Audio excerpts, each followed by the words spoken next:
Headline edition, July 8, 1947. The Army Air Forces has announced that a flying disc has been found and is now in the possession of the Army. Army officers say the missile found...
From the city of Atlanta and the studios of Blackwater Media, this is the Shadowland Radio Show. I am your host, Dr. William Lester, and I want to thank everybody for joining me for another fun-filled episode. I like to start off every show by thanking all of those people who have recently discovered the show and have become loyal listeners. A lot of people have been listening on Facebook.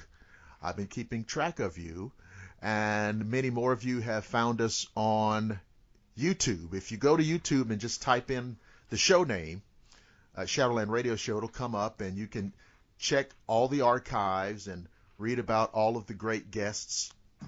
You can also listen on Google Plus and at shadowlandradioshow.com. Now, I have just a fantastic guest. She's a really wonderful and dynamic lady named Annie Wilder. So let me give you a little rundown on her. And I'm probably going to mess it up. So when I bring her on, she can clean up whatever mistakes that I make. Annie Wilder is the author of 3 popular true ghost story books and the co-author with her dad and 97-year-old great aunt Clara of an ebook collection of humorous family stories involving her German great-grandparents. Annie hosts haunted tea parties and other metaphysical events in her spirit-filled Victorian home nestled in the historic Mississippi River town of Hastings, Minnesota. She's been a guest on acclaimed radio programs like Coast to Coast AM with George Noory and Darkness Radio with Dave Schrader. Her ghost experiences have been featured in national print and online publications, including First for Women magazine and AOL.com. Annie's home has been investigated by teams of ghost hunters and visited by a number of prominent psychics, including Linda Drake and Echo Bodine. Welcome to Shadowland Radio, Annie. Thank you so much for having me on your show. I'm honored to be here. Well, we're honored to have you. And I have to admit, I saw you on, I think it was Monsters and Mysteries in America, one of the episodes, or maybe you're on a couple of episodes, and I kind of listened to your commentary on the different things that they were doing. I said, she'd probably make an interesting guest, and that was originally why I reached out to you. How did you get involved with that show? Well, Monsters and Mysteries in America. Let's see now. For that one, I think they contacted me. They contacted me because I had written a book called Trucker Ghost Stories. Mm-hmm.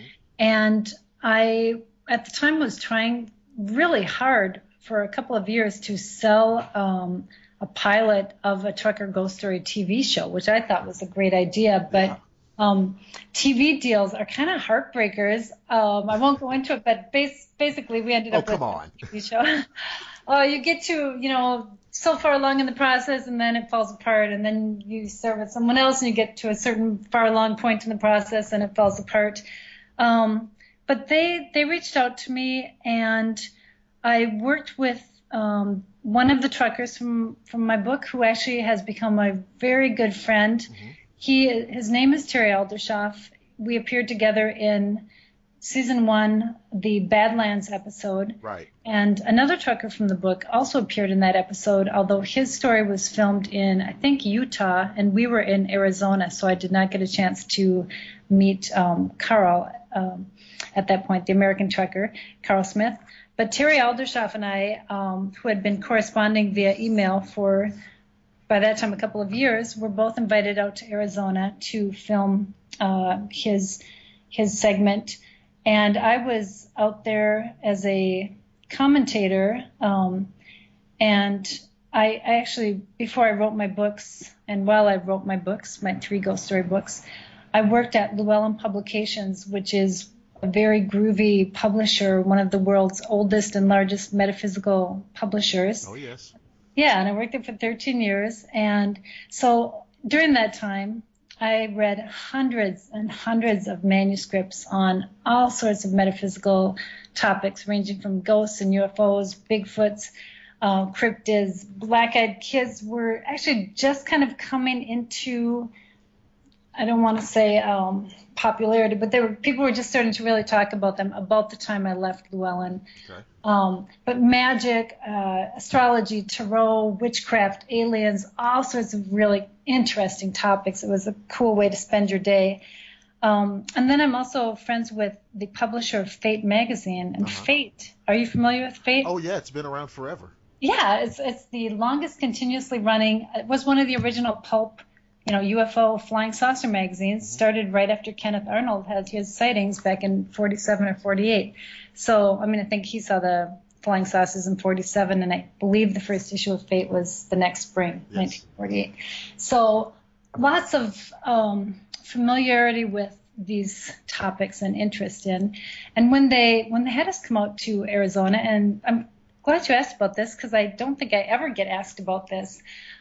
The executive producer was on board, and the way most TV shows work, as I understand, they have several line producers. So they have not just one person producing each show. They have one person overseeing a bunch of producers. That way they can get a lot of shows filmed and have them ready to go.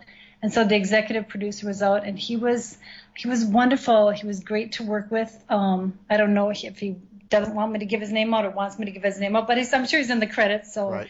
But yeah, he did a great job. Terry is awesome. He's a great storyteller, and I love the way that Monsters and Mysteries in America put the stories together. They are respectful of the people telling the stories, and they also have fun. They're colorful. They had some kind of artist or designer create the images based on what people describe. So they recreate things that way. They're not dry and serious. They have dramatic writing. It was just a very well put together program, and I loved it.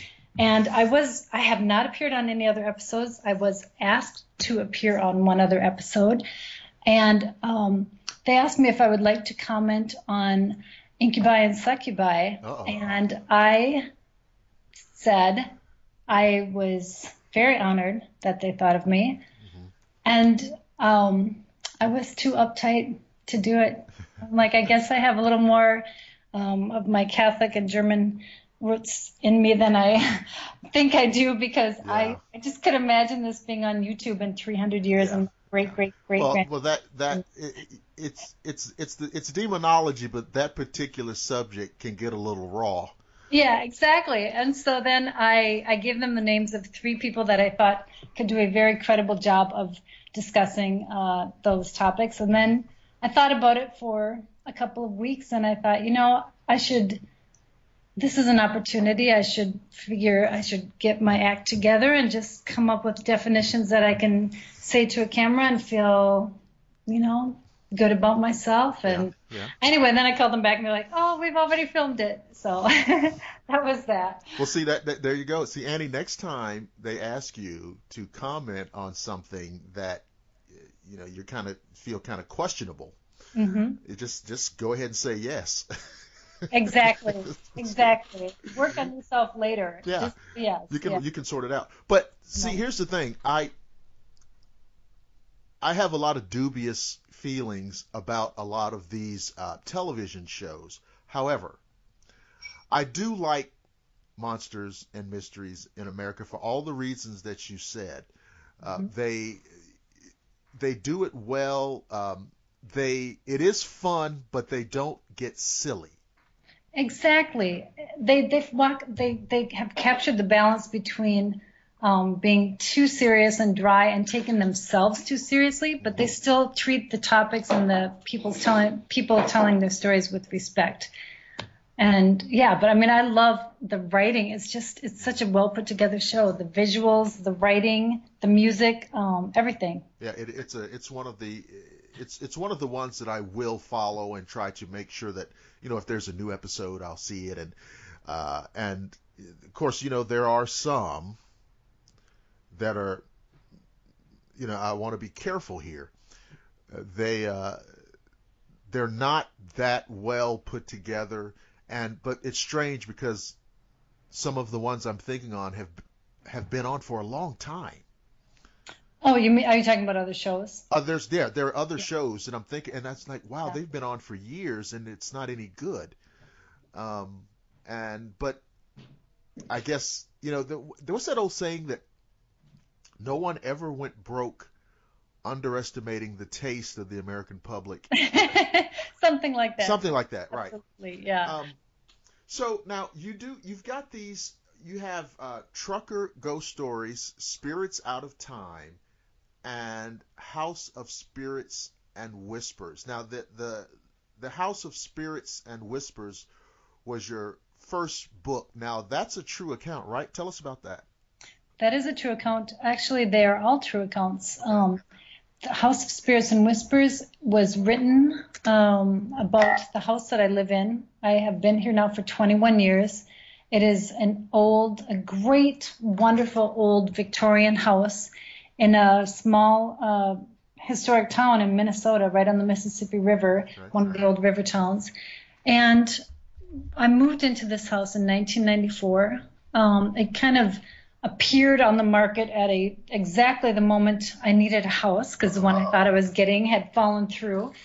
And my realtor said there must be something wrong with it because they're not asking very much for how cool it sounds.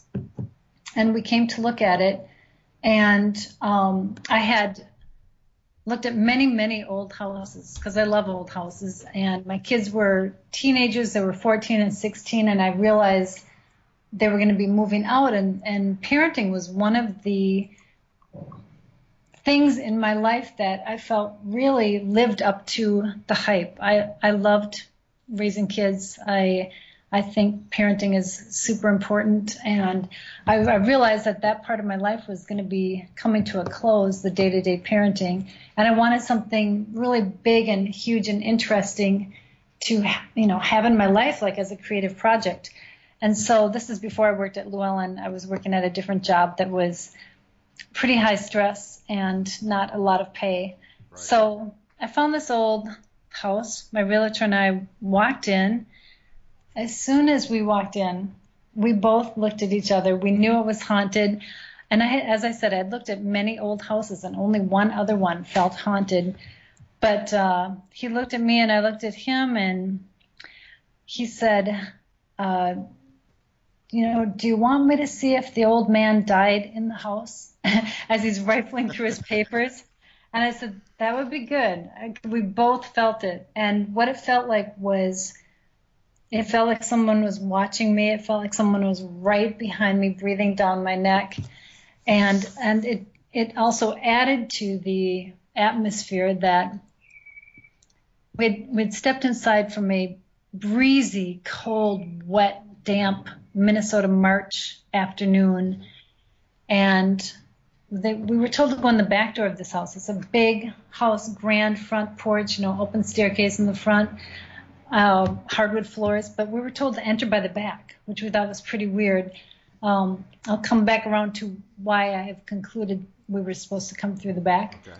But we stepped in the back door. The house had been a single-family home when it was built in the 1870s, we think, as near as we can tell. Turned into an upper-lower duplex in the 1930s, and then into a triplex in the 1960s. Wow. And the back apartment was where the old man who had lived there before we bought it, he was the last one here, that's where he lived. He lived in the back apartment. And so this house had not been updated in many, many ways. It was structurally sound, but it had not been updated in some ways since the 1920s. I mean, it was like stepping back in time. It was so still and so old-fashioned and so dark and so musty smelling. The house had been closed up for 6 months. And I said in my book, it felt like even the dust was watching and waiting. It was just stepping into this entirely different atmosphere. I'm sorry, I had my window open and a big truck just No, went that's okay. We get that good quality live feel. Yeah, we had to have a muffler law in this town because nobody was putting mufflers on their vehicles. So anyway, the house itself, well, it lent itself to a feeling of being haunted. But I had looked at many old houses, but this one, there was a presence, and we both sensed it. And my realtor is not particularly interested in that type of thing. I bet. Right. So, and we called we made our way through the house. Had kind of interesting layout because of being turned into a triplex. However, I noted that if we simply took down 3 walls, this conversion had been skillfully done, and it was done in a way that did not destroy the architectural integrity of the house. And I noted that if we simply took down 3 walls and removed a freestanding shower from the front hallway, that the house would be like wide open again. Okay. And so we walked through, and as we got farther and farther away from the summer kitchen, the house felt lighter and lighter and less haunted. And so by the time we got up to this little room that was the kitchen for the upstairs apartment, this sunny little room that faced the south, I was kind of in love with the house. Like, it had cast a spell on me, and I thought, I know it's haunted, but I want it, because there were like twists and turns and hidden away corners. I mean, a perfect house for a writer. Right. Nooks and crannies, everything. Nooks and crannies, yeah. And so we're up in this kitchen. I'm like, I feel kind of sad that this adventure of exploring this old house has come to an end. And I said that to my realtor, and then I see one more door, and I reach over and I open it, and there's another set of stairs disappearing off into the attic, as it turned out. So I was just like, oh, okay, I know the house is haunted, but I want it. And I feel like the ghost, or the old man ghost, as we called Leon at that time, it's like, I know he's Catholic. I can tell by his religious medals and palm fronds, and even the light switch plate was a guardian angel with her wings around 2 children. We had the same one in my house when I was growing up. Huh. So I'm like, the ghost is Catholic. I can deal with that. I don't sense evil. I just sense heaviness. And we found out that his wife was still living, and she was in an assisted care facility. And so I just figured he was waiting around until she crossed over, and then he would cross over with her. Wow. Which isn't what happened. It turns out that for one thing, he had buried some important things in the basement in a dirt room in a homemade coffee can safe. But the story gets to, and I'm actually slowly working on a follow-up to this, the fact that he stuck around because he is helping from the astral world, from the spirit world, helping to take care of this very energetically unusual place. It has 3 portals. It has 3 portals within the house, and a large, huge portal in the back that leads into the house. And that is why, now I'm getting a long way around back to this original point about being told to enter the house through the back door when we were looking at it.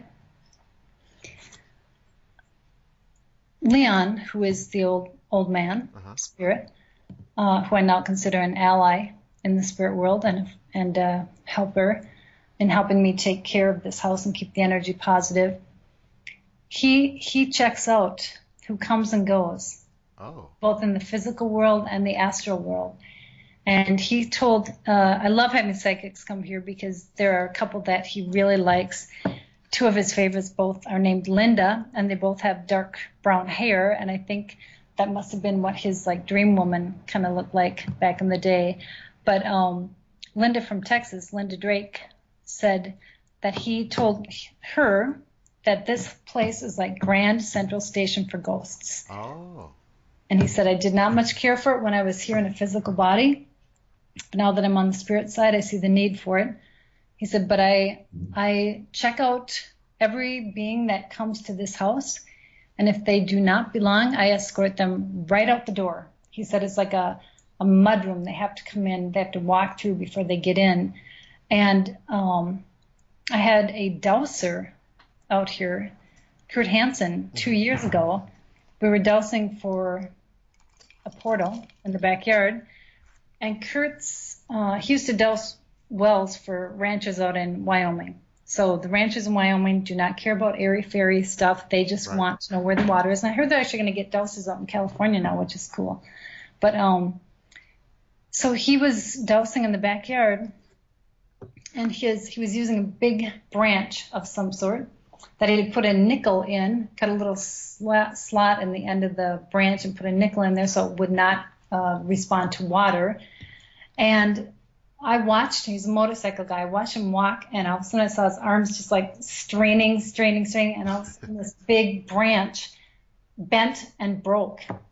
Wow. He said he's never had a branch break before. The branch broke. He broke 3 branch dowsing rods, dowsing this portal.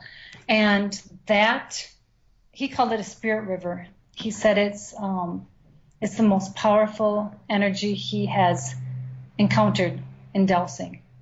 And I think that is one reason why this house is so very haunted. Not all the time, but lots of different beings show up, and we have house spirits that are here, drop by quite often. And then Leon, of course, is, I don't believe he is earthbound. I don't believe he is stuck here. I believe that his role and his work, because I think even in the spirit world, we have things to learn and do and accomplish and grow from.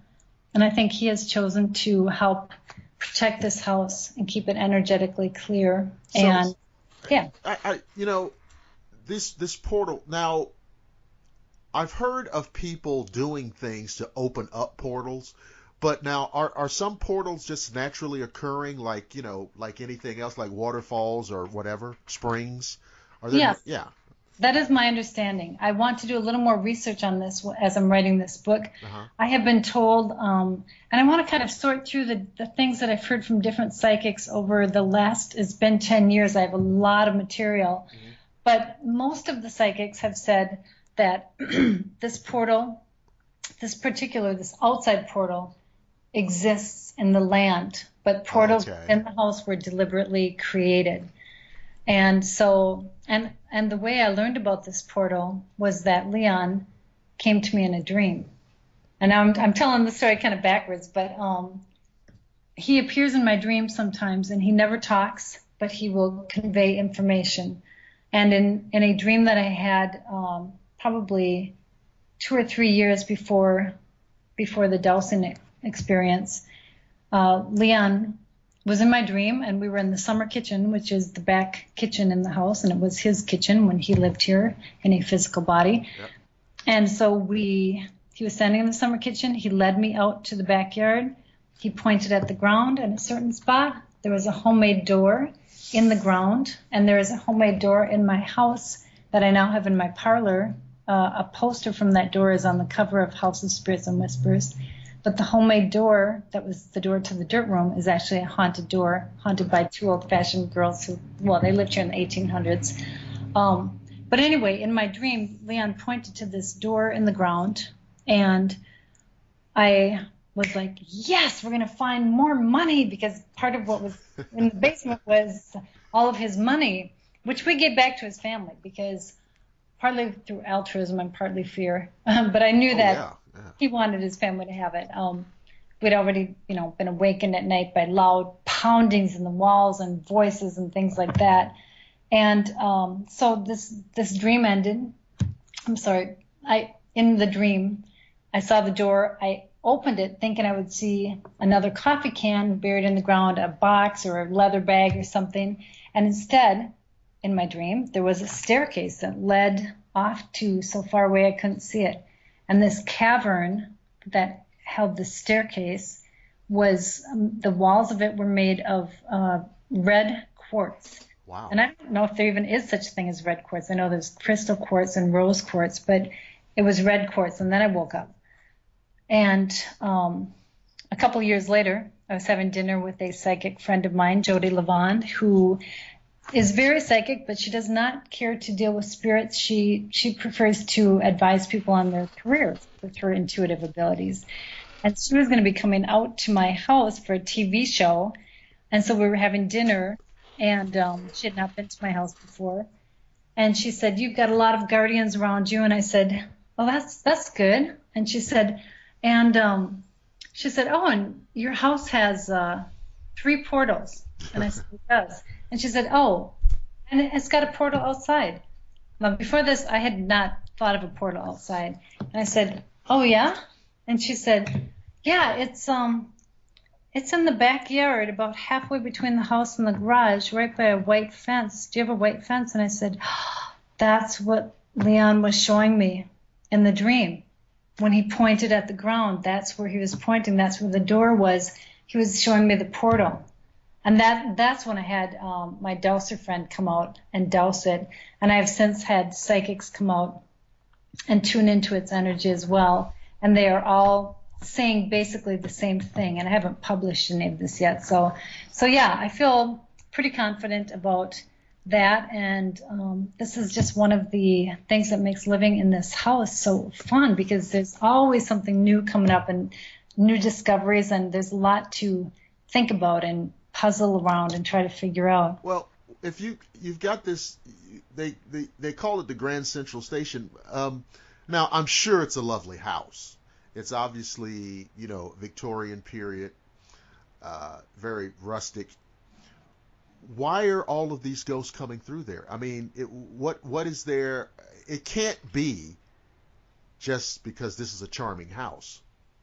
No, I think my understanding is, well, the spirits that are the spirits of people who lived here, I believe, and I have been told that many of them are coming back because they loved the house and they loved the energy, and they just come back for visits. Okay. And both Leon, the old man, and these 2 spirit sisters make their appearance known quite often at haunted tea parties and events, which I only started doing because so many people wanted to see my house after reading my books. I wasn't planning to do tours or anything like that, but when I had so many requests, I decided that instead of a traditional tour, at the time I was not married, I was living here. My book, I feel, has a feminine sensibility, and my house kind of does too. And I'm like, well, as an old-fashioned house, I'll do old-fashioned tea parties, and we will do a tour, but it will culminate in a tea party, and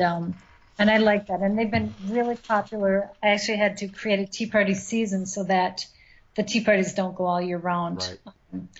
And so when the day comes that Leon and the Spirit Sisters are no longer participating, then I will take that as a sign that it is time for me to do other things.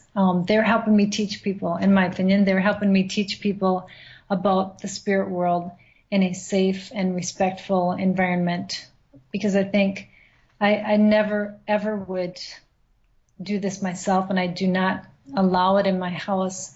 Any paranormal investigators that come in have to agree to treat my house with respect, to treat the spirits with respect, to not invite in anything that's not already here. Oh, I mean, I'm yes. super, super strict on manners and respect because I want to keep this place positive. This is my home. And I also just, as a good citizen of the world, I want to create more positive energy in the world and diminish negative energy. And why do other spirits come through? I think that, and it's not just spirits, it's astral beings that were never human as far as I can tell.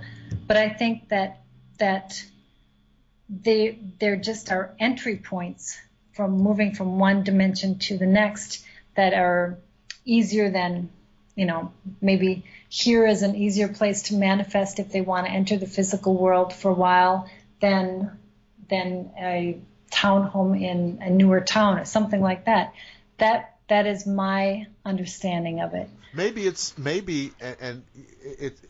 speculation, but it's fun to speculate, isn't it? Mm-hmm. Maybe it's kind of like, if someone says to you, "Hey, I'm going to go to this store, or I'm going to go to this party," and you know where it is, you know the location of it, Mm-hmm. and maybe you've been to this place many times before, and you know the best route to get there.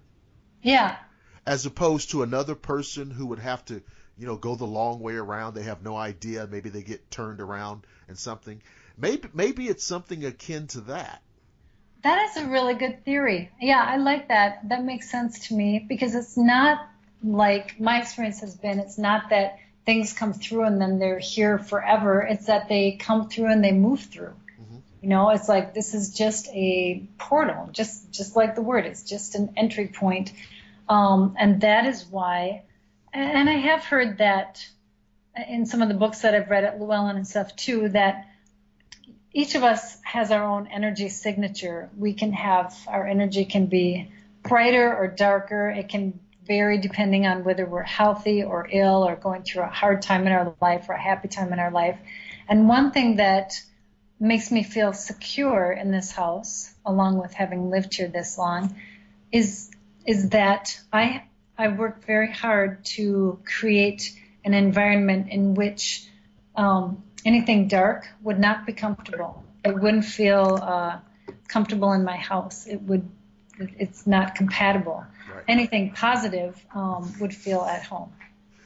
I wanted to ask you something about technology and the paranormal because I look at how technology jumps leaps and bounds, and right, and how paranormal research is I guess changing in direct proportion to that. When you talk about something like a portal, and then you go over into technology and you realize that we have tools that allow us to see in different spectra of light that we can't see with the naked eye, maybe ultraviolet, right. infrared, right. what have you. Are we going to get to the point technologically where we can look through a special filter and see the portal? You don't have to be psychic to see it. You can see the portal, or you can see what's coming through it, or something along those lines. Because my idea is this: if the portal is real mm-hmm. and it's there must be a method by which it can be perceived. I agree with you almost completely. I think I'll go for that. I think technology will allow more and more understanding of the spirit realm and the astral realm, and generally speaking, I think that's really good because I am in favor of knowledge and learning. I hope that the mystery isn't. I hope that there's still always some mystery, because I think part of life has to be about some mystery existing in different areas. And then as far as your point on if it exists, if it's real, I believe that there are things that are real that may not have a physical aspect to them at all. No. I mean, it doesn't. No. I don't mean. Yes, that's correct. I mean, there are lots of non-physical realities. Okay. Okay, but if it exists, whether it's physical or not, my question is, if it exists, it therefore must be perceptible on some level. Gotcha. That makes sense to me. Yeah. And because I am not, I'm a fan of science. I'm not great at science, Not and a I geek. also think I'm not a geek. But I also think that it is just unquestioningly followed and respected in our culture without at the expense of other ways of knowing. And things like, I mean, there have been mystics throughout the centuries, and there have been health practices and systems, acupuncture, Oh yes. Ayurvedic medicine, things like that cannot necessarily even now be explained by science as we know it, but that there are many centuries of evidence that they work, or there is something to it. So I like to. And I think they could, Annie. I think they could. I think they don't want to. I think that they resist that, what you're talking about.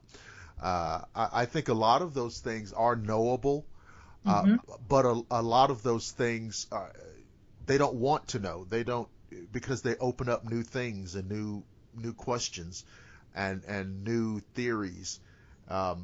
Gotcha. You're saying traditional science does not. They don't want to. I mean, right. One of the, and of course, this because you deal with a lot of theoretical, paranormal. Know that there is a degree of friction that exists between those people who recognize an unexplored reality and those people who only dwell in the hard science realm. There's a friction there. Yes. Yeah. And it manifests itself when these things come up. Because what do you always hear? Well, that's an interesting idea, but there's really no evidence. Well, yeah, there is, but you're not looking. Or you're not giving it any credence. Right. I used to date a physicist when I first moved here, and I liked his approach because he was very respectful and he was very open. And yes, he walked through the house with me and my daughter more than once trying to figure out what was creating loud crashing noises that sounded like glass breaking when nothing was going on. And I'm talking about unnaturally loud. But he used to say, according to everything we know about science, bumblebees cannot fly. Their wings cannot support their body mass, and yet somehow they fly. Right. So they should not be able to, according to the laws of science as we know them, or physics. So I kind of like that. I believe in. I never try to convince anyone of anything, because as long as people are respectful, I think they don't hurt anyone, I think they should believe whatever they want. But if somebody is open or interested or wants to learn or have a respectful discussion about things, I'm in favor of that. One of the reasons we talked about Monsters and Mysteries in America earlier. One of the reasons I like it is because they forego having the obligatory debunker on there. Exactly. I love that too. I love that too, because it's like, you know what, if you aren't into this and you don't care for it or don't believe it, right, that's perfectly fine. You're not the audience that we're trying to reach, so we're not going to spend, like you said, with the obligatory debunker, segment on. Years ago, Arthur C. Clarke, the science fiction writer, I guess it's science. He had a I don't know. You remember that show? It's something like Arthur C. Clarke's Unexplained. It was something like that. It was an unexplained mysteries type show. And watch out, all those that I could find. He was at the time he was doing the show from Sri Lanka where he was living. Oh, cool. And he would cover these really great topics, really interesting, and he would really go into it. Really brilliant man. Yeah. And it was an hour-long show, and he would give all of this great information. And in the last 5 minutes, he would go, yeah, but it's all nonsense, so don't worry about it. No, that would drive me crazy. Yeah. Now I'll have to see if I can find them on YouTube. Yeah, look it up. Okay. That was every episode. In the last 5 minutes, he'd just say, look, I'm a scientist, and this is all nonsense. That's kind of a cop-out. Yeah. I think if you're going to spend 55 minutes, convince me. Yeah. Yeah, it was that kind of thing. And that's the thing about this kind of back and forth, because, I can come in, you can spend all day talking about, you've got a ghost in your house, and right. You've had this, and I can come in out of nowhere, and I've never been to your house, I've never talked to you, I've never looked, and I can just come in and say, Annie, listen, it's the house settling, it's the pipes, it's the doors aren't leveled off, it's swamp gas, Venus. Temperature inversion, and a flock of geese. Exactly, all those things, but not ghosts, right? And so so if you haven't studied something, how can you just come in and say it's not real? Because that's your default position. You know what I mean? Yeah, and actually, if you have someone come in, I've had many paranormal groups come in over the years, and as I said, I think this is before we started the interview, but I'm low-tech Annie. I did try to buy a tape recorder once because my voice is very talky, lots of whispers, lots of ghost voices, whistling, things like that, somebody clearing their throat. But I couldn't figure it out. I need the old cassette tape, fast forward, stop, record, whatever. Yeah. It had folders and stuff, and I just gave it away to an 11-year-old who came here on an investigation with his dad.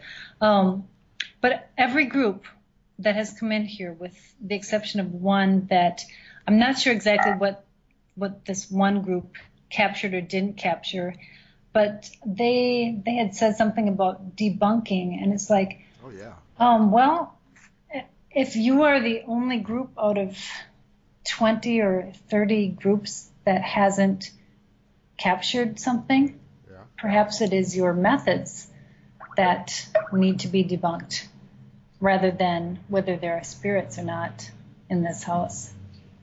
So you're saying they came to debunk it? Is that what you're saying?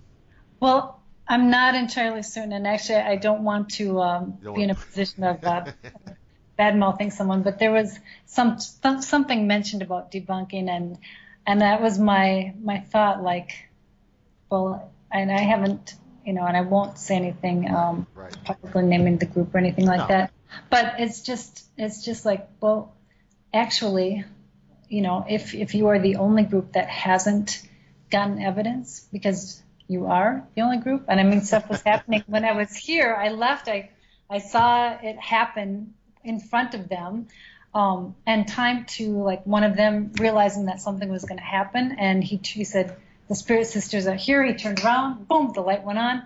So that is my thought on that. Like, perhaps it is your methods that need to be examined. And you know what else too? And this is, let me tell you something. This is very true. See, if you've done some TV things, and you have these books, and you have the tea parties, you have some name and perhaps some face recognition. Mm-hmm. There's going to be somebody out there who feels like they have to debunk you. Right. And it's crazy. I don't understand the psychology, but that's that lady we saw on the TV show. Oh, she lives over there. We can go in there and debunk her. Right. That kind of thing. I know. I thought I cleaned my house for 8 hours for this. Like, so now I'm a little more careful with screening. Just like I want open-minded people. That doesn't mean that maybe someone will come in and get nothing, but coming in with an agenda is not something that I even want to participate in because I'm too busy, you know. It's Exactly. Like, I just live here, and I get to live here in a cool house that I love with spirits. So I don't. It's like just like with anything about spirits, I don't feel like I have to prove anything to you. If you should believe whatever you want to believe, you know.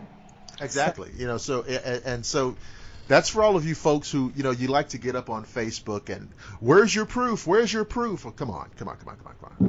Right.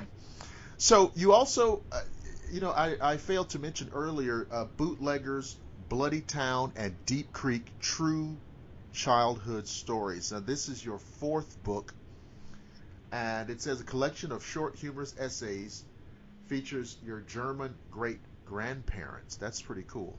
Yeah, I'm so lucky because both sides of my family, I had an aunt, my Aunt Margie on my mom's side, and my Uncle Larry on my dad's side, did tons of genealogy research and got family stories, and I used many of them in my second book, Spirits Out of Time. I had family, both ghost stories and then just kind of weird experiences or mystical experiences, also Irish lore from my Irish relatives, that went back literally to my great-great-grandparents. Wow. So like the 1850s. So super, super grateful to my Aunt Margie and my Uncle Larry for saving those stories. And I'm sorry, I forgot the question. No, it was not a specific question. I was just commenting on, you know, how cool it was that you were able to, you know, just integrate your family history here. Oh, thank you. That's right. Bootleggers. And Bootleggers, yeah, it was through my second book that I really got to know my dad's aunt, who was my grandma's younger sister. She is an awesome writer. She's so funny. She is now 99. She lives out on a ranch in Colorado with her daughter. And she's just very smart, very funny, kind of like her writing, I want to say, and this isn't quite right, like she writes a lot about when she was a kid, and there's almost a Ramona the Pest, Pippi Longstocking kind of quality to her. She was a very sharp, funny, smart little kid. And so we had, and the process of writing an ebook after being published by big publishers or traditional publishers was very satisfying because I had complete creative control over it, from the cover image to the title to, I'm low-tech Annie, but I laid out the whole book, including the pictures. I did hire a friend who's a designer to make the cover image fit their template. But it even said, what day would you like your book to be published? And I thought, you know, because it's an ebook, and I said, gosh, let's choose Great Aunt Clara's 97th birthday. That would just be perfect. So the process of writing an ebook and having complete creative control over it was very satisfying. Harder to sell, at least for me, than print, but I no regrets. I may do it again someday. So I'm also reading here, and I don't know, you know, where you are in the project, but I also saw here that you are getting into the world of a literary agency. Yes, I just announced that this week. Okay, let's publicize that. Tell everybody. Thank you so much. I have been helping friends with books, get their books published, including two of the truckers from Trucker Ghost Stories, Terry Aldershoff, who appeared on me with the Monsters and Mysteries, and then another trucker. I'm going to use his pen name. Okay. He used his real name in my book, Trucker Ghost Stories, but he wrote his own account of some true ghost and Bigfoot encounters, haunted houses and stuff like that. And that book just got released last week. He was already on Coast to Coast. Gary Gillespie, Chronicles of the Unexplained. I wrote the foreword for his book. He has some very, very cool stories in it. And one of my favorites is this weird, haunted piece of land that had how did I describe it? The terrifying ability to take things and make them disappear forever. And lots of stuff. He also worked up on the North Dakota oil fields for a while and got some very weird stories from up there, from the guys up there. So that's Chronicles of the Unexplained. So Terry, when I was putting together an publishing and editing consulting business, which is also on my website, I asked the people that I've worked with to provide a testimonial if they were willing to. And that is my favorite page on my website. I was trying to show it to my mom before I launched my website, and we both got so choked up we could not even continue reading. But Terry, when he wrote his testimonial, his book, by the way, his first book, is Anatomy of a Haunting.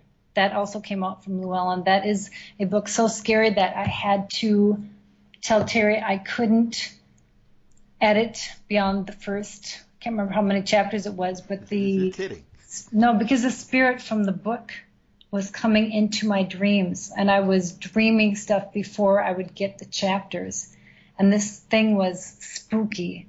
I mean, a very dark thing. So I do tell people in my endorsement for the book, light a candle before you read this and say a prayer and light one afterwards too. Check your closet and everything, yeah. Exactly. So long story short, Terry's testimonial was that he wished I would become an agent, and he just kind of went through what I did to help him. Very sweet of him, and he ended his testimonial with, "I wish Annie would become an agent. She's what this industry needs." And I called him up to thank him, and he said, "Well, it's true." And I said, "Well, I can't become an agent because I don't know how to negotiate contracts." And he said, "Well, learn." And I was just like, "Oh, wow." Oh, that shouldn't be such a radical concept for me. I've done all the other parts, and I'm like, "You were absolutely right." And I have been educating myself and getting some tutoring from other people who negotiate contracts. And so my agency is Annie Wilder Literary Agency. Of course. Yeah, all of the info is on my website. And my specialty is, and what I'm focusing on, at least to start out, and maybe forever, I don't know, is paranormal and metaphysical titles. And I'm expecting that many of the people who submit manuscripts to me will be people who have interesting experiences, ghost or paranormal experiences, haunted house, UFO, whatever, or an interesting skill of some sort related to the metaphysical arts, but that they're not professional writers and would like to get their foot in the door with getting a professional manuscript submitted to a publisher. So thank you for bringing that up. I'm very interested. I love reading people's writing, and I love reading paranormal and metaphysical stuff. So it'll be good all around, I think. I'm excited. So that's right. So, any of you folks out there, if you think you've got, a story to tell, you may have an opportunity for the world to read your story. So you go to the website. Now, Annie, in terms of the literary agency and everything you're doing, okay, can they just go to anniewilder.com and they can just look around for everything? Absolutely. Okay. That's right. All right. So if you want to, does that include getting your books too? Well, I think I have links. I have excerpts of each of my books, and then links to everything from Amazon to independent bookstores. Okay, so if you go to anniewilder.com, whether you're going up there to look for her books, or look and see what she's doing, or if you're interested in the literary agency, maybe you're working on a manuscript, maybe you want to, whatever it is you're doing, you need to go to anniewilder.com. The tea parties are up there. Yep. And I thought that was a very charming and fun idea. And so, Annie, anything else coming up for you? What's next? Boy, this feels like this. The idea of being an agent did not occur to me until Terry mentioned it. Last year, it was all about working on my website, getting Annie Wilder's Haunted Spirited Schoolhouse up, which is when I have experts come in and host events at my house because they have skills that I don't have, like mediumship skills, tarot readers, things like that. So I feel like I'm kind of, all the pieces are in place. And now, after Tea Party season is over this year, I will be diving into a follow-up book to House of Spirits and Whispers. Okay. But basically, I feel like this is everything that I would like to do is in place, and I am very fortunate, and I'm looking forward to just doing the work that I love. And I would like to invite you to come to my house if you are ever up this way and spend some time, Oh yeah, I mean you got ghosts and portals and tea. And tea. So we might have to work that out. Mm-hmm. But no, absolutely. Listen, ladies and gentlemen, again, AnnieWilder.com. Looking for her books. Finding out about her tea parties, the Spirited Schoolhouse, her literary agency. She's got it all going on. So don't fail to check it out. She's a great lady, and she knows her way around the paranormal, and we are going to reach out to her and get her, try to coax her and sweet talk her a little bit. Maybe she'll come back on and do another show down the road. I would love to. Absolutely. Thank you so much. Ladies and gentlemen, that's going to do it for another episode of the Shadowland Radio Show. I want to remind you, you can check out archive episodes on Facebook. Just type in Shadowland Radio, will come up. Also on Google+, also on YouTube. Our channel is called Blackwater Media. And you can find, I think we have 27 episodes archived there. And of course, go to our home site at shadowlandradioshow.com. I hope you've enjoyed listening to Miss Annie Wilder. She's been a fantastic guest, and I want to reassure you, remind you, not to flip out, not to panic, not to freak out. Don't worry, no stress. I promise I will see each and every one of you again on the flip side.